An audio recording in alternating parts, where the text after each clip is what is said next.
Hello बच्चों, मैं हूं महेश मौर्य और आपका एक प्यारा सा चैनल है महेश मौर्य क्लासेस। इसमें अभी तक हमने आपको फिजिक्स में विद्युत क्षेत्र में कुछ टॉपिक करवा रखे हैं, जैसे विद्युत क्षेत्र किसे कहते हैं, तीव्रता क्या होती है और रेखा क्या होती है, इनके गुण क्या होते हैं।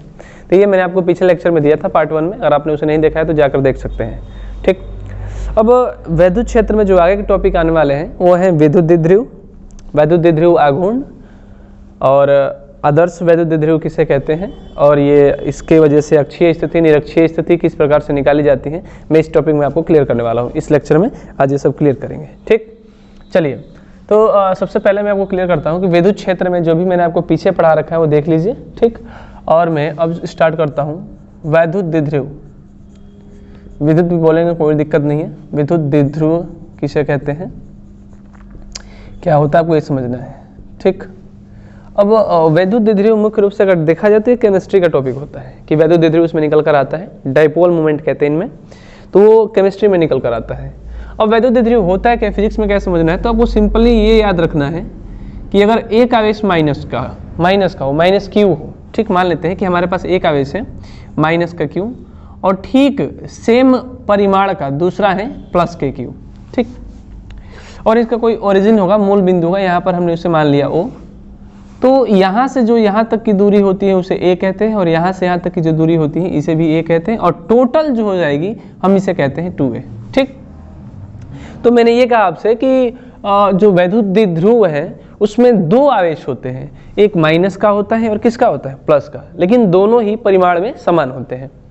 अब इनका एक ओरिजिन पॉइंट होता है, मिड पॉइंट होता है, जहाँ से एक तरफ माइनस वाले की जो दूरी होती है वो ए होती है और जो दूसरे प्लस वाले की दूरी होती है उसकी भी ए होती है। यानी कि जो टोटल डिस्टेंस है इनमें यहाँ से यहाँ तक का माइनस से प्लस की ओर वो हमारा 2a होता है। क्लियर। और विद्युत द्विध्रुव कहते किसे हैं, तो ऐसा निकाय जिसमें, मैंने कहा कि ऐसा निकाय जिसमें समान परिमाण के तथा विपरीत प्रकृति के दो आवेश अल्प दूरी पर स्थित हो तो इसे विद्युत द्विध्रुव कहा जाता है। ठीक, फिर सुनिए, मैंने कहा कि ऐसा निकाय जिसमें समान परिमाण के परंतु विपरीत प्रकृति के दो आवेश एक दूसरे से अल्प दूरी पर स्थित हो तो इस निकाय को विद्युत द्विध्रुव कहा जाता है।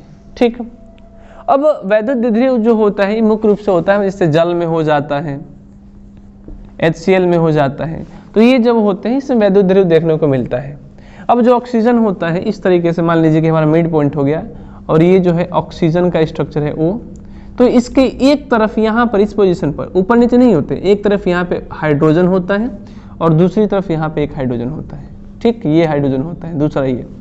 जब इसको हम ऑक्सीजन के सेंटर से मिलाते हैं इस तरीके से, तो जो ये वाला हिस्सा होता है, ये वाला हिस्सा, ये हमारा पॉजिटिव साइड बन जाता है। ठीक, ये धनात्मक साइड हो जाता है, धनात्मक वाला हिस्सा, और ये जो होता है ये हमारा ऋणात्मक वाला हिस्सा कहलाता है।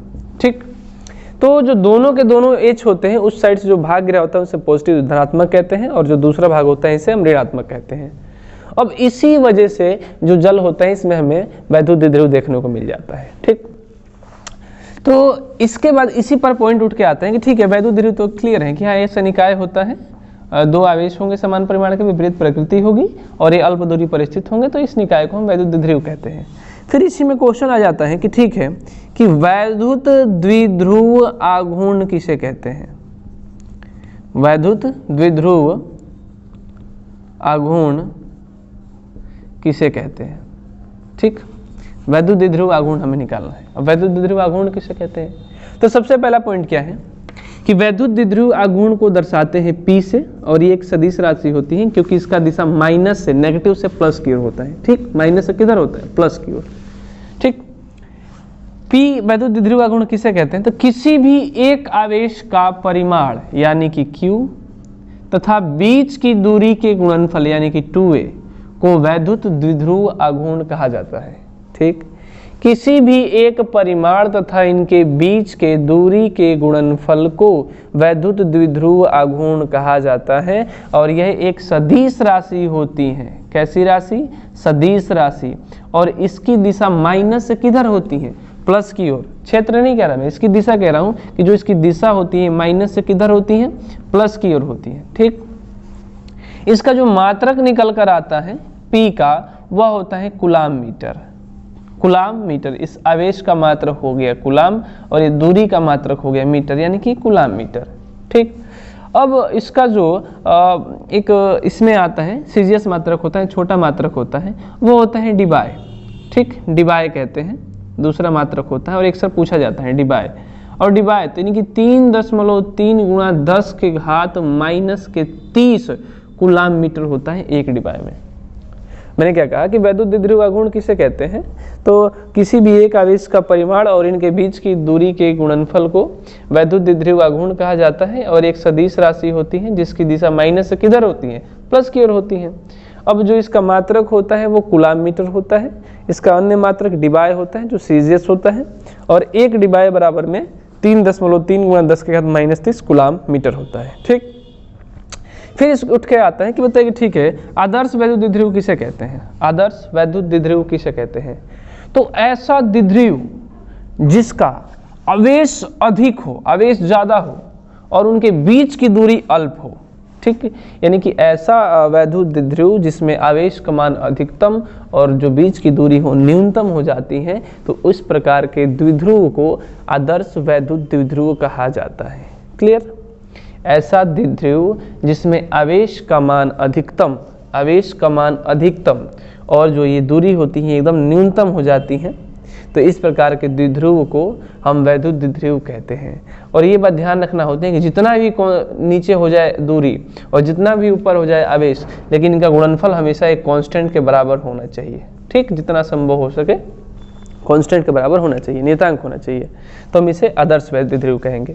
कब, जब दूरी नगण्य हो जाती है, कम हो जाती है, अल्प हो जाती है और जब आवेश का मान अधिकतम हो जाता है, तो इस प्रकार के द्विध्रुव को आदर्श द्विध्रुव कहा जाता है। ठीक, चलिए फिर मैं इसमें आपको ये क्लियर करता हूँ कि जो वैद्युत द्विध्रुव होता है इसकी वजह से हमें वैद्युत क्षेत्र की तीव्रता पढ़नी होती है। कि अगर हम मान लीजिए कि हमारे पास कोई वैद्युत द्विध्रुव है, तो कोई पूछ दे कि बताइए कि 5 मीटर की दूरी पर कितनी वैद्युत क्षेत्र की तीव्रता होगी, तो ये हमें क्लियर करना होता है। किस प्रकार से सॉल्व करेंगे आपको देखना है। ठीक, तो इसके वजह से 3 स्थितियों में निकाली जाती हैं। जो वैद्युत क्षेत्र की तीव्रता होती है द्विध्रुव को ऐसे 3 स्थितियों में निकाली जाती हैं। और 3 स्थितियां कौन कौन सी हैं, तो पहली होती है अक्षीय स्थिति, दूसरा होता है निरक्षीय और जो अगला होता है वो थीटा कोण पर होता है। ठीक, तो जो मैंने कहा कि जो पहली स्थिति होती है वो अक्षीय स्थिति होती है। अक्षीय का मतलब होता है कि अक्ष पर हो, जैसे द्विध्रुव हो उसी के सामने अक्ष पर सीधा उसी रेखा पर जब कोई किसी बिंदु पर हमें क्षेत्र की तीव्रता निकालनी हो तो उसे हम अक्षीय स्थिति कहते हैं। जैसे मान लेते हैं, सेम वही लिखने वाला हूँ, ये O हो गया, ये -Q, ये हो गया हमारा प्लस का Q, ये हो गया A, ये हो गया A। ठीक, अब कह दिया कि इस बिंदु पर अक्ष पर होना चाहिए, एकदम सीधा ही होना चाहिए। इस बिंदु पर, इस बिंदु पर हमें वैद्युत क्षेत्र की तीव्रता निकालनी है। ठीक, Q0 हमने रख दिया। तो ये भी मैंने कह रखा है कि जिस भी बिंदु पर आपको क्षेत्र की तीव्रता निकालनी है वहाँ पर चुपचाप Q0 रख देना है। क्लियर, चलिए तो एक है हमारे पास -Q और एक है +Q, और जो दूरी होती है हमेशा ओरिजिन से ले जा देते हैं जिसे हम R कहते हैं। क्या कहते हैं, R कहते हैं। चलिए, तो अब ये सोचिए कि जब Q0 पर ये -Q और +Q आवेश, दो आवेश अपना अपना बल लगाएंगे, तो ये भी प्लस का है और ये भी प्लस का है। जब ये दोनों के दोनों प्लस के हैं तो आकर्षण होगा कि प्रतिकर्षण, प्रतिकर्षण, और प्रतिकर्षण की वजह से जो क्षेत्र की तीव्रता होगी वो इधर हो जाएगी, E1 हो जाएगी। इधर मान लेते हैं कि E1 है, उस साइड चली गई। ठीक, ये E1 हो गई। लेकिन इस माइनस की वजह से, माइनस जो है ये Q0 को, क्योंकि प्लस कहते हैं, इसको आकर्षण करेगा, यानी कि माइनस वाले की वजह से जो क्षेत्र की तीव्रता होगी वो इस साइड हो जाएगी। इसका मतलब क्या हुआ कि हमें इस बिंदु पर विद्युत क्षेत्र की तीव्रता निकालनी है नेट, और यहाँ पर हमें दो दिखने लगे। तो एक को मान लिया हमने E1 और दूसरे को क्या मान लिया, E2। फिर सुनिए मैंने क्या कहा कि अक्षीय स्थिति में वैद्युत द्विध्रुव है। इसके अक्षीय स्थिति में हमने कोई एक बिंदु ले लिया, P मान लेते हैं, इसे A मान लेते हैं और इसे B बिंदु मान लेते हैं। बिंदु माना है हमने। हमें Q0 पर वैद्युत क्षेत्र की तीव्रता निकालनी है। अब जो प्लस का Q है, ये भी प्लस का, ये प्लस का प्रतिकर्षण होगा तो ये उसको उधर करेगा, तो वैद्युत क्षेत्र की तीव्रता इसकी वजह से इधर हो जाएगी। लेकिन ये जो माइनस का है ये Q0 को आकर्षित करेगा, तो आकर्षण की वजह से इसकी क्षेत्र की दिशा इधर हो जाएगी। ठीक, अच्छा, लेकिन जब हम ये देखें कि इन दोनों में से कौन सा ज्यादा होगा, तो जब हम ज़्यादा देखने वाली बात करेंगे तो हम कहेंगे कि ठीक है, यहाँ से यहाँ तक की दूरी कम है और यहाँ से यहाँ तक की दूरी क्या है, ज़्यादा है। तो चूंकि हम जानते हैं कि E बराबर में के क्यू बटा आर स्क्वायर, चूंकि दोनों का परिमाण समान है, तो जिसकी दूरी अधिक हो जाएगी उसका क्षेत्र की तीव्रता कम हो जाएगा और जिसकी दूरी कम रहेगी उसका क्षेत्र की तीव्रता अधिक होगा। तो अब देख के बताइए किसकी दूरी कम है, इसकी दूरी कम है कि इसकी दूरी कम है, इसकी दूरी कम है। तो इसकी दूरी कम होगी तो इसकी वजह से क्षेत्र की तीव्रता ज़्यादा होगी, यानी कि ये वाला जो है हमारा ज़्यादा है और ये वाला कैसा है, कम है, यानी कि ये हिस्सा हो गया ज़्यादा और ये हिस्सा हो गया कम। ठीक, एक की दिशा उस तरफ है और एक की दिशा ऐसे है, विपरीत है, तो 180 डिग्री कोण पर होंगे। और मैंने ये भी बता रखा है कि यदि आपको परिणामी निकालना हो तो आर वेक्टर बराबर, यदि 180 हो तो बड़े वाले में से छोटे वाले को क्या करते हैं, घटा देते हैं, विपरीत दिशा होती है तो घटा देते हैं। क्लियर। अच्छा, अब E1 की वजह से कितना मान निकल रहा है, तो मैं कहूंगा कि E1 बराबर में सूत्र होता है के क्यू, तो क्यू ही है, क्यू बटा आर स्क्वायर, यानी कि बीच की दूरी, यानी कि यहाँ से यहाँ तक की यदि दूरी निकालनी है तो ये टोटल दूरी आर, ये दूरी ए, तो इतनी बची हुई दूरी आर माइनस है, यानी कि इसके लिए निकल कर आ गया आर माइनस ए का होल स्क्वायर। इसी तरीके से अगर हम E2 निकालें, E2 तो E2 यानी कि इसकी वजह से निकला है ये, तो यहाँ से यहाँ तक की दूरी बढ़ गई, तो ये खुद R है और ये A, तो यहाँ से यहाँ तक की दूरी क्या R प्लस A हो जाएगी, यानी कि इसके लिए जो दूरी है वो हमारी R प्लस A है। क्लियर, ये हमने लिख ली। इसकी जो दिशा है ये B से P की ओर उधर है, उधर, इसकी जो दिशा है ये B से P की ओर है, उधर है, BP की ओर है, B से P की ओर, लेकिन जो इसकी दिशा है वो P से A की ओर है, तो लिख सकते हैं इसकी दिशा P से A की ओर है। ठीक, लेकिन हमें तो नेट वैद्युत क्षेत्र की तीव्रता निकालनी है। अभी आपने कहा कि जिसकी दूरी कम रहेगी उसका ज्यादा होगा और जिसका दूरी ज्यादा उसको कम है, तो ज्यादा वाले में से कम को क्या करेंगे, घटा देंगे, क्योंकि विपरीत दिशा में है तो वेक्टर के रूप में इसे हम घटा सकते हैं। हम कहेंगे कि अगर परिणामी निकालना है, परिणामी वैद्युत क्षेत्र की तीव्रता, परिणामी, तो माड ई ज्यादा वाले में से कम वाले को हटा देना है, यानी कि E1 अधिक है और इसमें से हम E2 को क्या करेंगे, घटा देंगे, जो कि कम है। ठीक, तो E1 में से E2 को क्या कर देना है, घटा देना है। अब E1 में से E2 घटाएंगे तो E1 का मान है के क्यू बटा आर माइनस ए का होल स्क्वायर माइनस E2 के क्यू आर प्लस ए का होल स्क्वायर, ये दे रखा है हमें। ठीक, चलिए आगे थोड़ा सा और बढ़ते हैं इस पे, इसको मैं रफ कर देता हूं, इसको हल सॉल्व करना है, बस हम ध्यान देना इस पे कैसे कैसे हल होगा। अब आपसे ये सोचिए कि दोनों में कॉमन क्या दे रखा है, के क्यू है, तो जब माड ई बराबर हम के क्यू कॉमन लेंगे तो ये बचेगा 1 बटा आर माइनस ए का होल स्क्वायर और 1 बचेगा आर प्लस ए का होल स्क्वायर, ये बचा। अब कैसे करेंगे, तो जब के क्यू कॉमन ले रखा है तो इन दोनों का एलसीएम आर माइनस ए का होल स्क्वायर और r प्लस ए का होल स्क्वायर, इन दोनों का एलसीएम ये होगा। इससे भाग करेंगे तो ये कटेगा, ये बचेगा, यानी कि r स्क्वायर, r प्लस ए का होल स्क्वायर, यानी कि a का स्क्वायर b का स्क्वायर प्लस 2ab, ये बचा, बीच में माइनस, तो इसको सॉल्व करेंगे तो ये कटेगा, ये बचेगा, तो r square minus a square minus plus a square minus 2ar, ये हुआ हमारा।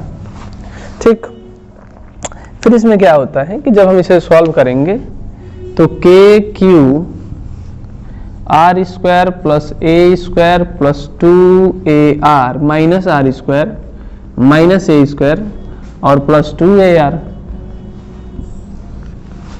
अब a minus b, a plus b, ये दोनों का होल स्क्वायर, तो एक साथ लिख देंगे r माइनस ए का और r प्लस ए का एक साथ करके होल स्क्वायर लगा देंगे इस पे। ठीक, अब कैसे करेंगे थोड़ा सा हम इसे, तो इसे डायरेक्टली लिखा जा सकता है के क्यू 1 2 3 4 खत्म, 2ar 2ar, कितने r, 4ar, नीचे a minus b, a plus b, तो a का स्क्वायर माइनस बी का स्क्वायर, ये खत्म हो गया। ठीक, लेकिन हम जानते हैं कि अगर p जो है ये q इंटू 2a के बराबर होता है, जो p होता है वो q इंटू 2a के बराबर होता है, तो क्या करेंगे कि के क्यू और 2a इंटू 2r लिख सकते हैं, बटा में r square minus a square का होल स्क्वायर, तो q इंटू 2a को क्या लिख देंगे p, तो kp 2r, यानी कि माड e का मान आया kp 2r बटा में r square minus a square का होल स्क्वायर, ये बचा। अब यहाँ से एक केस बनता है कि यदि जो द्विध्रुव होता है वो अल्प होता है, उसकी दूरी अल्प होती है, जो a के मान होते हैं वो छोटे होते हैं, a के मान अगर छोटे हो जाए, a लेस देन r, तो a square less than r square, ये भी और छोटा हो जाएगा, स्क्वायर तो और छोटा हो जाएगा, क्योंकि मान लीजिए 0.5 का हमें स्क्वायर करना है, तो 0.5 का स्क्वायर करेंगे तो आएगा 0.25, 0.5 से भी छोटा आ गया हो, तो स्क्वायर और छोटा हो जाता है। जैसे कहने का मतलब है 0.5 का होल स्क्वायर करेंगे तो 0.25 आएगा, जो कि 0.5 से छोटा है, ये वाला टर्म छोटा है, ठीक। तो जब छोटा होता है तो हम कह देंगे कि चूंकि अगर ये a का मान छोटा है तो डायरेक्टली कहेंगे कि kp2r, और a स्क्वायर को हटा देंगे, ऐसे गायब कर देंगे, इसे छोड़ देंगे, तो ये कह देगा r की घात 4, r से ये कट जाएगा, यानी कि माड e बराबर में k2p बटा r के क्यूब, ये जो होता है हमारा अक्षीय स्थिति का सूत्र निकल आता है, ठीक। तो जो ये हिस्सा है हमने अभी अक्षीय स्थिति के बारे में आपको क्लियर कर दिया कि किस तरीके से इसका हम सॉल्यूशन करते हैं, किस तरीके से जो k2p बटा r क्यूब होते हैं सॉल्व करके आता है। आपको ये ध्यान रखना आता है कि जो ज्यादा होता है अगर विपरीत दिशा में है तो ज्यादा वाले में से कम को हटा देते हैं। इस वजह से मैंने यहाँ पे लिखा था कि E1 माइनस E2, क्योंकि E1 का मान ज्यादा था क्योंकि दूरी कम थी, और E2 का मान जो है वो कम था क्योंकि दूरी ज्यादा थी। तो इस वजह से इसको हम सॉल्व करके परिणामी निकालते हैं, जो कि परिणामी माड E है, तो ये मान k2p बटा r क्यूब निकल के आता है, ठीक। अगर आपको ये वीडियो अच्छा लगा हो तो लाइक कीजिए, सब्सक्राइब शेयर कीजिए। अगर इसमें आपको कहीं भी डाउट है तो आप कमेंट बॉक्स में लिख सकते हैं, ठीक। चलिए।